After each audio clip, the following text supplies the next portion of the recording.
Hey guys, welcome back to Slow Travel Chronicles. My name is Stephanie, and back in 2021, my husband Garrett and I decided to retire early so we could slow travel the world. Since that time, we've been traveling pretty much 60 to 70% of the time, and last year was no exception.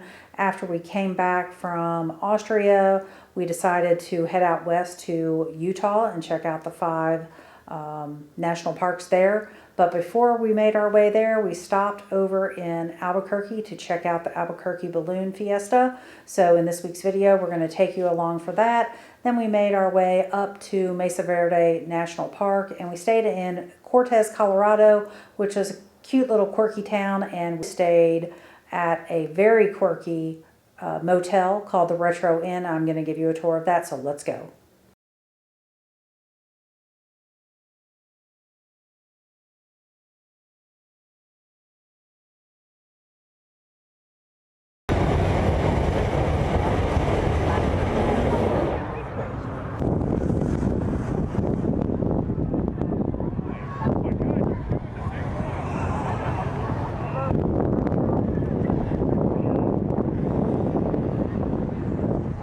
We are here at the Albuquerque Balloon Fiesta, actually, and it is Wednesday, and it's supposed to rain. We're crossing our fingers that we don't get rained out.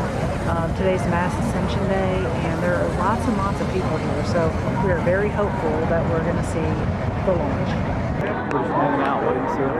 So we still have the yellow flag. The balloons were supposed to take off at about 7. Nothing is really fired up anymore. They started taking the balloons down, so the imminent storms may nix the launch today, unfortunately. Then the event will obviously not happen. That's great. They are telling me that they will cancel the flight. So we are here at the Balloon Fiesta in Albuquerque. It's actually the 50th annual one, and unfortunately, due to the cloud cover, it doesn't look like there's going to be a launch. Now they're holding out hope, and the flag's still at yellow. But we decided with the rain coming in the next hour or so, we're going to just come back in a couple of years.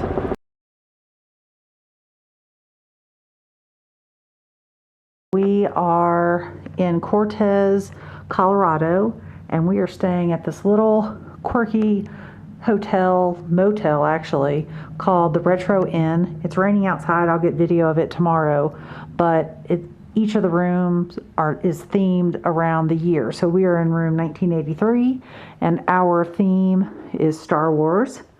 And the room actually smells really good. The carpet's green, so it hides any dirt. But it smells clean in here. We have 2 queen beds, a TV. The furniture's kind of dated. It's like 1983 furniture. Chairs, a little coffee maker, a dated sink area, a little fridge and microwave, and the bathroom has a tub and a toilet. Nothing fancy, as you can imagine. And the air conditioner works great. It's actually freezing in here. So that's it, and I'll give you a tour tomorrow of the outside, which looks really cute. And we paid, I think, like 7,000 or 8,000 points, chase points for this. So I'm actually pretty happy with it overall. So it's about 8:15 in the morning, the day after we checked in to the Retro Inn. And the Retro Inn is located right on a main thoroughfare, so you can probably hear the background noise, but I wanted to give you a tour of the outside of the property. Cute little sign. There's a camper. I'm assuming people can rent that and sleep in there. And the front has like a little place you can drive under. And the breakfast was pretty good. I have some video of that. I didn't talk because a lot of people were in there having breakfast, and it was early. The doors all have cute little colors. And if the weather would have been nice, we could have come out here and we could have played lawn chess. There's areas that you can sit, a phone booth if you really want to throw back, and a ping pong table. There's grills. But we liked it. And Garrett, I'm going to put you on the spot. What did you think about the breakfast? You said you would make your final decision based on the breakfast. Yeah, it was good. They didn't have anything hot, no hot eggs, bacon, sausage, none of that. But otherwise, they had everything you'd want. Bagels, muffins, Pop-Tarts, fruit, yogurt. They had homemade tamales. Yeah, I had a homemade tamale. It was good. Coffee, orange juice. So yeah, I liked it. Good deal. Okay, yes. I would stay here again. Would you stay here again? Sure. That's the tour.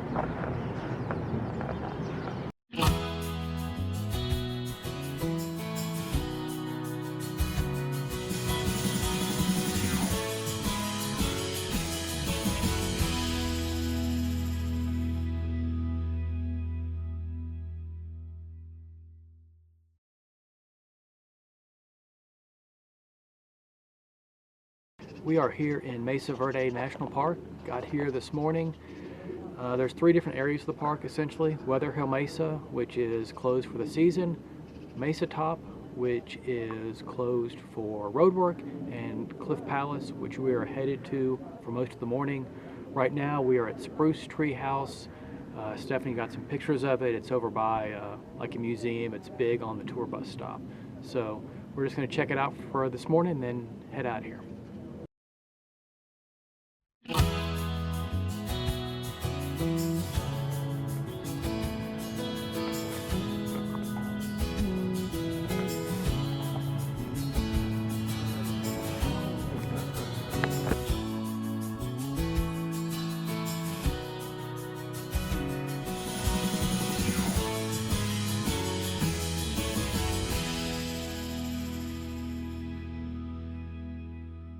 So we are hiking down to Cliff Palace. Do you believe that this place has 150 rooms in it? That seems kind of unreal. There are a lot of other villages on Mesa Verde though, besides just cliff dwelling villages like Cliff Palace and Spruce Tree House and Longhouse. There are also mesa top dwellings.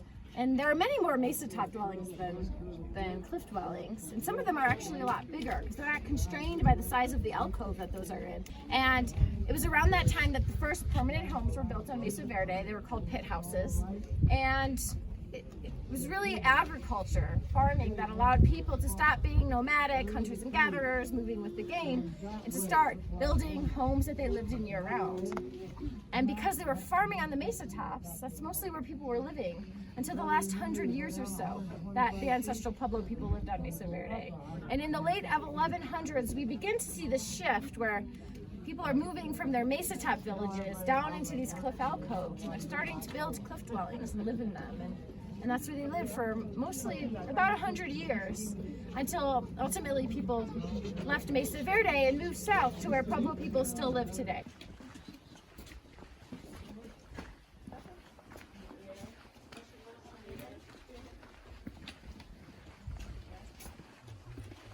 I'm afraid of heights, so let's see if I can do it. You have to. Well, I can walk back. This ladder doesn't work. I can get over it. One of the things that I find most appealing about Cliff Palace, I think it demonstrates how well the Pueblo people used space. Now, the alcoves, they are formed naturally through the action of water erosion. We believe that in the 1200s, maybe 100 to 125 people made their home here at Cliff Palace. However, Cliff Palace, we think, was sort of the nucleus of a much bigger neighborhood. And in this immediate canyon area here, we think 600 to 800 people were living here. Oh, wow. There's a lot of water here. There's a lot of beautiful alcoves.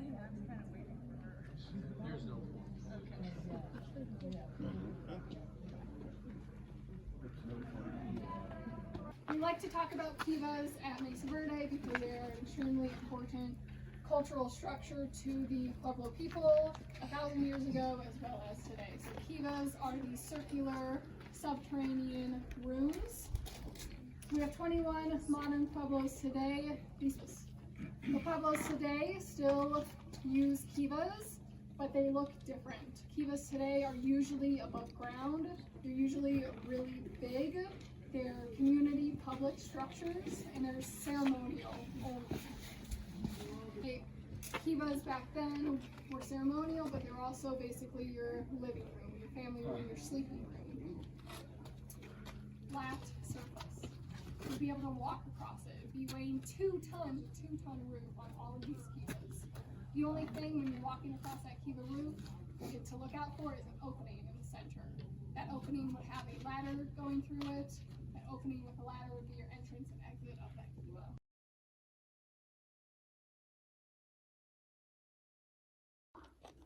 It's the Montezuma Valley down there. Definitely very vast. Like you can see, how far do you think you can see? I have no idea. Far. Yeah. Probably 50 miles, 100 miles. No, let's see. I hope you liked this week's video. Come back each and every Thursday to see where our adventures take us next. As always, don't forget to like, share, subscribe, comment, do all the things. It really does help our channel out. If you didn't know, we have a blog. We publish articles at least twice a month, sometimes a little bit more. Check us out there at slowtravelchronicles.com. We also have some really cool pics on our Instagram, also Slow Travel Chronicles. And we'll see you next Thursday, and we hope you have a great week. Bye.